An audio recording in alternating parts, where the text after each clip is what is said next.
What's up, everybody? Spider-Man Brand New Day is finally coming together, and we've got the most exciting update yet about the movie. Let's dive in.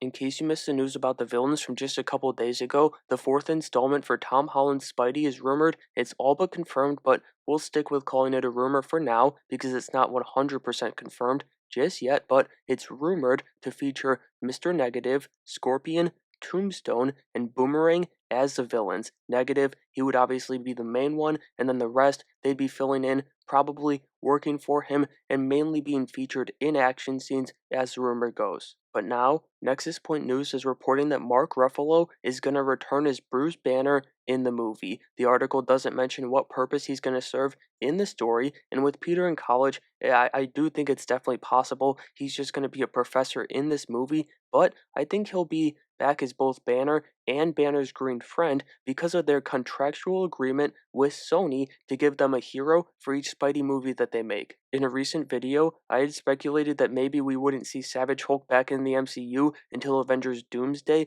but now that theory is just shifting into this movie with a different villain, bringing him back out. I think it's going to be Mr. Negative that brings the Beast back, which he's very capable of doing simply by touching Bruce, or it might have to be when he's in Hulk form. I'm not 100% certain on that one. Either way, since Nexus is reporting that Mark Ruffalo is not just signed on for a cameo in this movie, but a pretty substantial role in Brand New Day, I think all of this is going to go down as Bruce Banner steps into Tony's shoes as Peter's mentor. I mean, he's got nobody after No Way Home, and so if an Avenger is his professor at university, there's an easy connection and an easy in for this story. In fact, they could take the angle where Doctor Strange's spell that made everybody forget Peter worked on Bruce, but not on the Hulk, just like in the comics. Essentially, you're taking another mentor and giving Peter just some more trauma because it's like I've said a million times, the boys of New York, Peter Parker, and Matthew Murdock are the most tortured souls to ever exist. So with that, if it is Negative that brings back the Rage Hulk,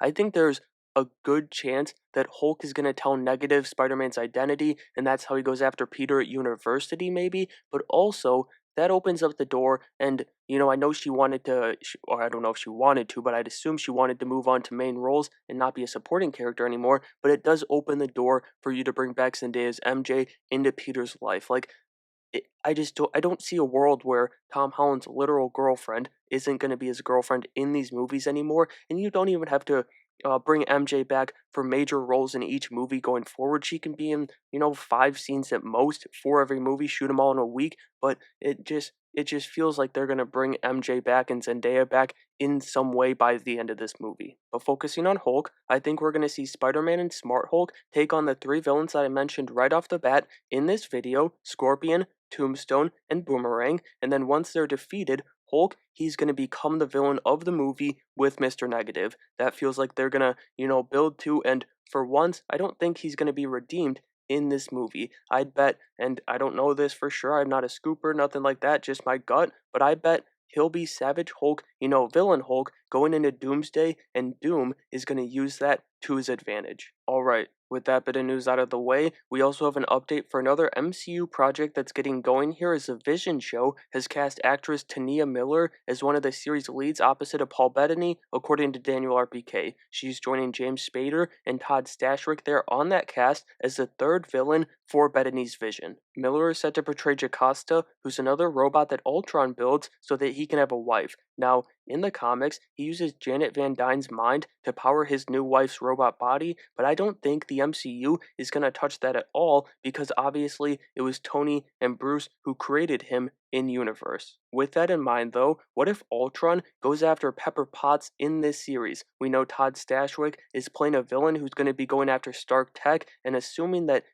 he's working alongside Ultron and he's not like a whole separate thing, in the show, I don't see any way that Stark Tech doesn't lead to both Pepper and or Happy Hogan on top of Vision. But Jocasta also gets a redemption arc in the comics where she actually becomes an Avenger, and once again, I bring this up because I think it's going to get an MCU change. I do see them, having her be redeemed by the end of the series, going against Ultron's programming, but I think it's going to be, in order for her to make a sacrifice. Maybe she's saving Vision. I think that's possible. Maybe she's trying to, show Ultron that there's a different way or, heal him in a sense, but at the end of the day, I think it's most likely that she's going to sacrifice herself in this series, and I think that's a very MCU change to make. I'm not saying it's a bad thing, we'll have to wait and see, but I think she's going to sacrifice herself to save Vision's daughter, Viv, who's very likely to appear in the series, and that's going to be, how the MCU takes on her redemption arc in this story. And so that's going to do it for today's video. As always, I want to know what you guys think about this news, so drop your thoughts on both bits from Spider-Man 4